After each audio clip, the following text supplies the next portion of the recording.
Chers frères et sœurs dans la foi, aujourd'hui nous sommes confrontés à une question qui a traversé les siècles, une question qui a défié l'esprit des plus grands penseurs et qui a touché les cœurs des croyants de toutes les époques.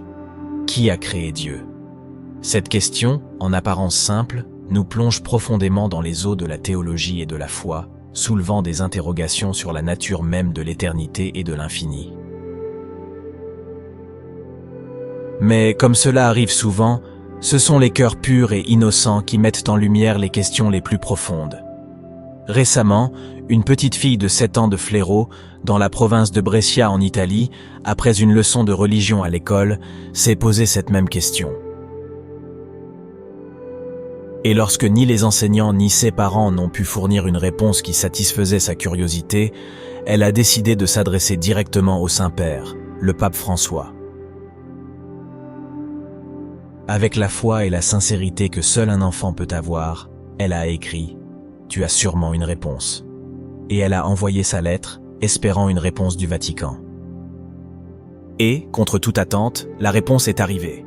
Non directement du pape François, mais de son collaborateur, Monseigneur Roberto Campisi, qui écrit « Le pape François, qui te remercie pour ce geste d'amour, souhaite te faire savoir qu'il prie pour toi, afin que tu puisses grandir dans le désir sincère de connaître et d'aimer Jésus. »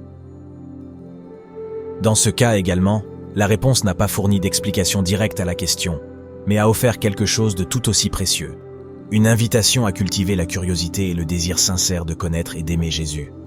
Mais existe-t-il une réponse à la question de la petite fille?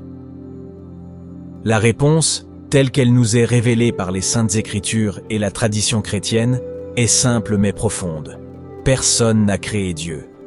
Dieu est éternel et a toujours existé. Lorsque nous parlons de causes et d'effets, nous faisons référence à notre univers physique, un univers qui obéit aux lois de la physique. Cependant, Dieu, étant esprit, existe en dehors de ce royaume physique et n'est pas soumis aux lois qui régissent notre réalité. Alors que la science a fait d'énormes progrès dans la compréhension de l'origine de l'univers, de nombreuses questions restent sans réponse. L'idée que chaque effet est une cause est centrale en physique. Mais lorsque nous appliquons ce principe à l'origine de l'univers, nous sommes confrontés à un paradoxe. Si tout a une cause, quelle est la première cause de tout? Certains scientifiques et philosophes défendent l'idée de l'évolution et du hasard comme explication de l'origine de l'univers. Cependant, comme le montrent les calculs d'éminents scientifiques tels que Francis Crick et Sir Frederick Hoyle, la probabilité que la vie et l'univers se soient formés par pur hasard est infinitésimale. Les scientifiques, dans leur tentative de comprendre les origines de la vie, ont formulé des théories et des calculs. Par exemple, Francis Crick, l'un des découvreurs de l'ADN, a calculé que la probabilité que 200 acides aminés, qui sont à la base de l'ADN, se forment spontanément est extrêmement faible, bien au-delà du nombre d'atomes dans notre système solaire.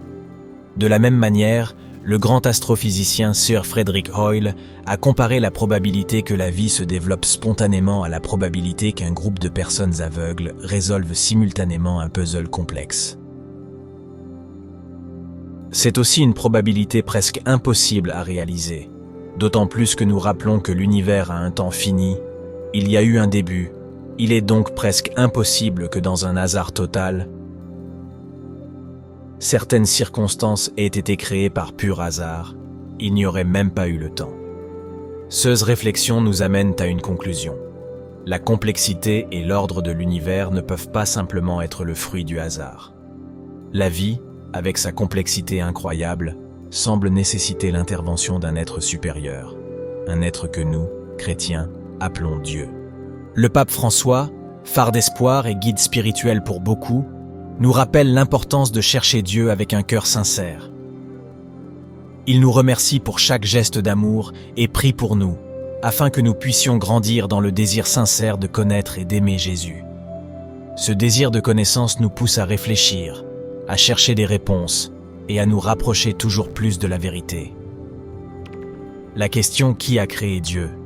nous met au défi d'explorer les limites de notre compréhension. Bien que la réponse puisse ne pas être pleinement compréhensible pour l'esprit humain, la foi nous offre un guide. Dieu, en tant qu'être éternel, est au-delà de notre compréhension, mais il est toujours présent dans nos vies, nous guidant vers l'amour et la vérité. En conclusion, bien que la question « Qui a créé Dieu ?» puisse sembler complexe et inexplicable, la réponse réside dans la foi et la compréhension que Dieu est éternel. Il n'a pas besoin d'un créateur car il est le début et la fin de tout. Notre défi, en tant que croyants, est d'accepter ce mystère avec humilité et gratitude, reconnaissant qu'il y a des aspects de l'existence qui dépassent notre compréhension. Cela nous rappelle que, bien que certaines questions puissent ne pas avoir de réponse simples ou immédiates, la foi nous guide vers une compréhension plus profonde et un amour plus grand. La question « Qui a créé Dieu ?» nous invite à réfléchir sur la nature éternelle et immuable de Dieu, qui existe en dehors du temps et de l'espace, sans début ni fin. Chers frères et sœurs, je conclus par une invitation à nous tous. Ne cessons jamais de chercher, de questionner et d'approfondir notre foi. Et comme la petite fille de Fléau, nous pouvons trouver du réconfort dans le fait que, même si nous n'avons pas toutes les réponses, nous sommes aimés et guidés par un Dieu éternel et miséricordieux. Chers frères et sœurs, n'hésitez pas à partager vos opinions dans les commentaires et n'oubliez pas de vous abonner à la chaîne pour ne pas manquer les nouvelles vidéos et rejoindre la communauté de foi et de prière. Que Dieu vous bénisse.